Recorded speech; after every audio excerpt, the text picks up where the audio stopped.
Hi, I'm Ashley Werthmann, and this is my midterm project. So I decided to go with option one, which was interviewing people locally on the streets. This was really hard due to COVID.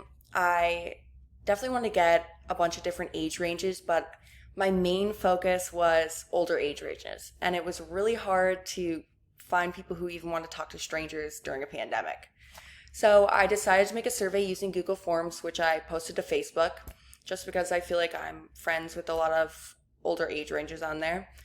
And today I'll just be going over their answers, and I will be doing my own reflection relating it to the history of advertising. Out of all the participants that took my survey, I decided to use four participants' responses. I chose two males and two females. Two of my participants are 6 years and up. One is 40 to 50 years, and I have a younger one, which is 18 to 30. I decided to focus on mainly just older age groups just so they can answer my questions more accurately. And I threw in the younger age group just so we could get more of a modern perspective on how these ads might be perceived today.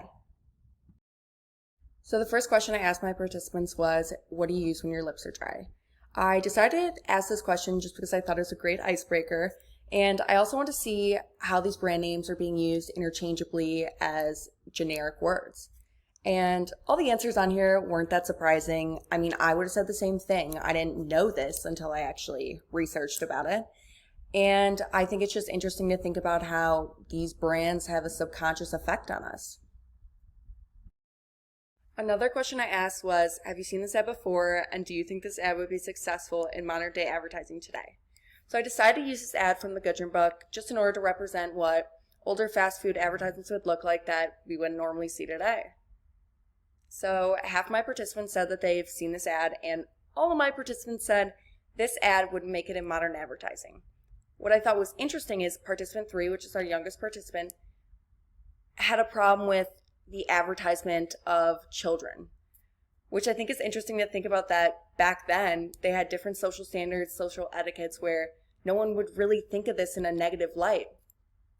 I think this ad was trying to use the plain folks technique as using the kids as their consumers, but now today that would be perceived in a negative light. And I think a lot of companies today refrain from that type of behavior. I also asked, do you remember any commercials you saw as a child? If so, why did it stick? Most of my participants named brands I knew, like Tootsie Roll, Pillow Pet. I didn't know what Shake and Bake was until I looked it up, and they're breadcrumbs.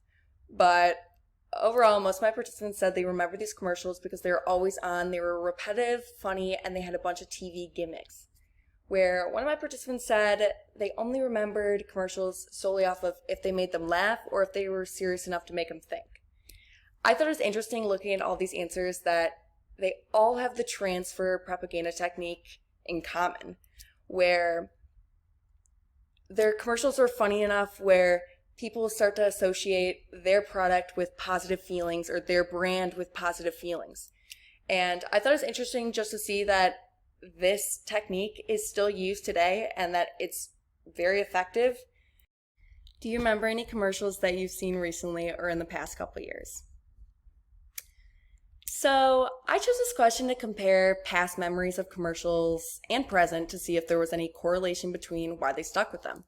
Participants named multiple insurance commercials that all have jingles or mascots, making them catchy enough to remember. All these commercials that were named had some comedic aspect to their ads.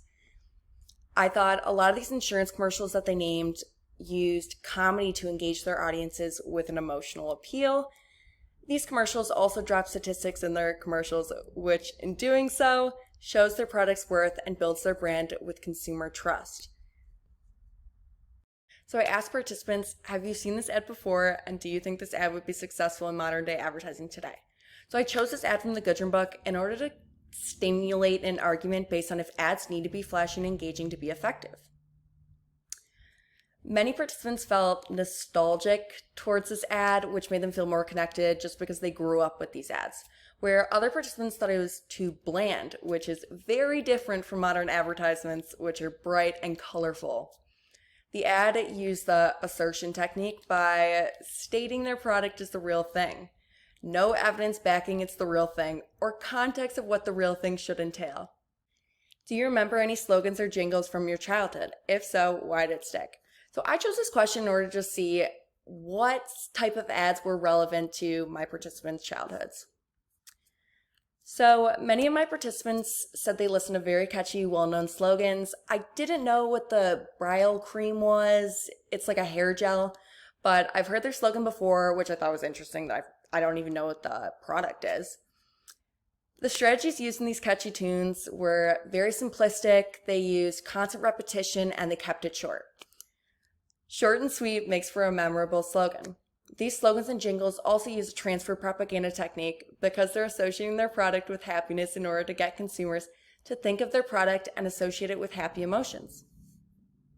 Do you remember any slogans or jingles that you've heard recently or in the past couple years? So I decided to ask this question to compare the jingles and slogans from way back when and the newer ones to see if they had different methods that were effective. So most of my participants couldn't even name jingles that were relevant to today, where two of my participants named somewhat generic jingles like the McDonald's jingle and the General Insurance jingle, which they both use emotive language.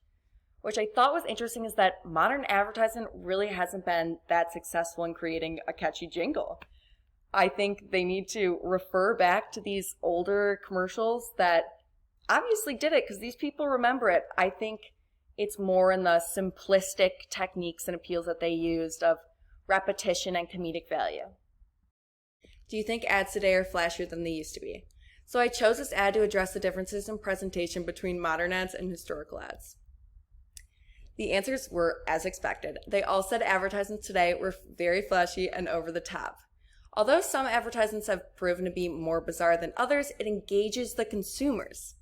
Modern advertisements have countless competitors when it comes to selling products to consumers, where historical advertisements, it wasn't as competitive as it is now. They didn't have as many platforms to advertise their products and get the word out, but I do think historical ads did use some kind of a flashy effect by showing a little bit of skin, which made people take a second look. Have you seen these Chrysler ads, and do you notice any differences? So I chose these two ads in order to show the differences in older ads compared to newer advertisements. Many of the participants thought these ads were very different in a lot of different ways. The historical ad uses a sexual appeal to entice consumers into buying their cars solely based on lust and their showcasing of an attractive female. The newer advertisements are solely based around their product and are very sleek in terms of color palette and placement. The newer ad also uses the emotional appeal by referring to Americans in hopes of connecting with consumers who take pride in that. Also, the historical ad can also be seen as a potential appeal in the sense that if you buy this car, you're also gonna find a hot girl like that or attract one. Do you trust certain brands over others when purchasing products? Why or why not? So I chose this question in order to kind of get a gauge of how important branding is to consumers. I also chose this in order to determine how important it is for a brand to establish a relationship of trust with their consumers and their brand.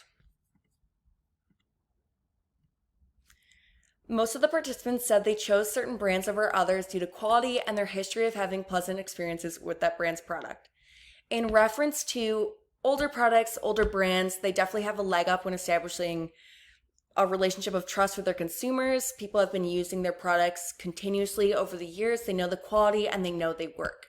Where today, I feel like there's a lot of false advertising and a lot of products that don't do what they say they're going to do. And I think people are more hesitant. When buying a product, do you take the reputation of the company into account? Why or why not? So I chose this question in order to see how consumers evaluate a product not just on its effectiveness, but on its brand's reputation. I thought the participants' responses were kind of interesting. A majority of the participants expressed that they always factor in the brand's reputation into potential purchases, where another participant felt they could only support brands that share the same values and philosophies as them, where another participant claimed that they only factored in the brand's reputation so they could assess the quality and reliability of a brand's product based on prior history.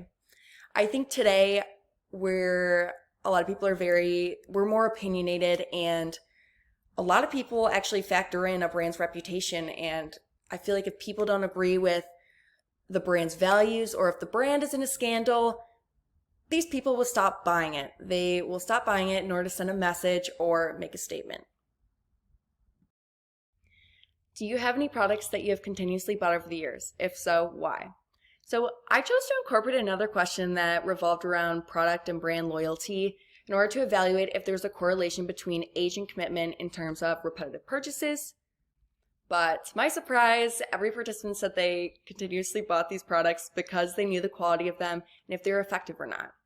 I think it's interesting that most of these responses are related to products of necessity.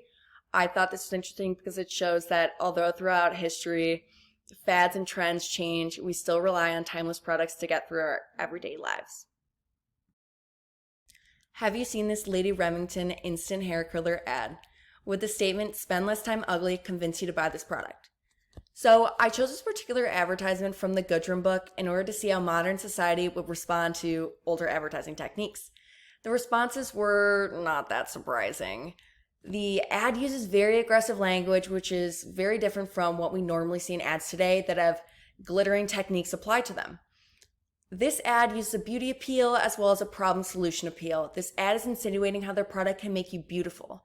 Because you want to be beautiful, not ugly. In today's society, this language is hurtful to women because they're exploiting insecurities to sell their product. This advertisement would not survive in modern advertising as it's too insensitive to our society and displays women in an awkward and inappropriate light. What are your thoughts on advertising in general? I chose this question in order to understand my participants' beliefs and attitudes towards advertising as a whole.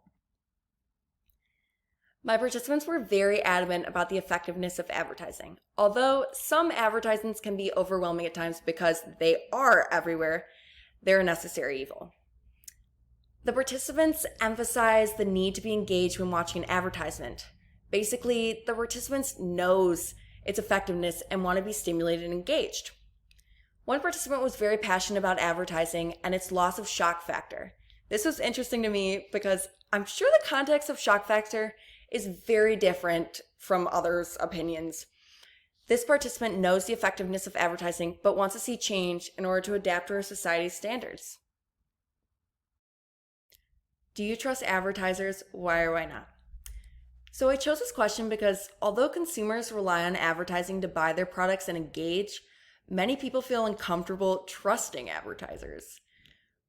All participants were super adamant that they didn't trust advertisers because they thought they had a personal agenda that was driven by greed and money. I thought this was interesting because consumers and participants have expressed that they can trust certain brands, but not the advertisers who are promoting the brands. To me, this seems very counterintuitive, but I feel like a lot of people are aware that advertising is a cutthroat type of industry. So I can see why they would have these negative connotations towards advertisers, but hopefully this changes. What do you think makes a successful advertisement? So I chose this question to conclude my advertising survey in order for my participants to kind of give me a glimpse of what their ideal advertisement would be.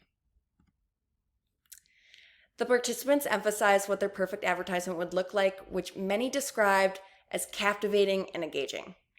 Participants are looking for a simple message with a creative delivery in order to effectively advertise their products. Many participants wanted a rational appeal by comparing and contrasting against their competitors in order to prove their product's worth compared to the other. But overall, it needed to be memorable and catchy to get someone to take a second look.